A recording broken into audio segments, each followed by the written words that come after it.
খাসপুকুর পাড়ে বসবাসরত আবাসন ও গৃহায়ন প্রকল্পের পরিবারের নামে সেই খাস পুকুরগুলো প্রদান ও প্রকৃত ভূমিহীন গৃহহীনদের বাছাই করে খাস জমি বন্দোবস্তের দাবিতে র্যালি, মানববন্ধন ও স্মারকলিপি প্রদান করেছেন ঠাকুরগাঁওয়ের রানী শঙ্কৈল উপজেলার সরকারি আশ্রয়ন প্রকল্প ও গুচ্ছ গ্রামের বাসিন্দারা।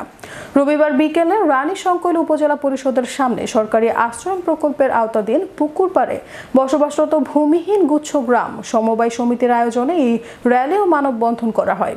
উক্ত মানববন্ধনে বক্তব্য দেন রানী শঙ্কৈল উপজেলা ভূমিহীন সমিতির সভাপতি কবিরাজ মুর্মু, উত্তরগাঁও মানিকাদিঘি শাপলা সমবায় সমিতির সভাপতি নওশাদ আলী, পীরগঞ্জ ও রানী শঙ্কৈল উপজেলা জনসংগঠনের সাধারণ সম্পাদক হরিমোহন রায়, ভূমিহীন সমিতির সহসভাপতি মানিক হোসেন, হাজারা দিঘির সভাপতি তবারক আলী, হারিয়া ভূমিহীন সমিতির সদস্য রহমান মিয়া সহ আরো অনেকে।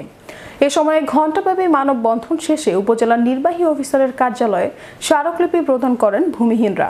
আমাদের বাসস্থান হয়েছে, কিন্তু খাওয়ার যে একটা কর্মস্থান ওটা আমাদের এখনো পাই নাই। কারণ আমরা পুকুরে ঘুমাইতে পারি, সব করতে পারি, কিন্তু পেটের ভাত যেটা ওইটা যদি পুকুরটা আমাদেরকে দেয় সরকার, তাহলে ওখান থেকে কিছু উন্নতি করে আমরা খাইতে পারবো। আমাদের দাবি এটাই যে খালি সরকারের কাছে দাবি এটাই যে পুকুরটা আমাদেরকে জানি ভালোভাবে দেয়।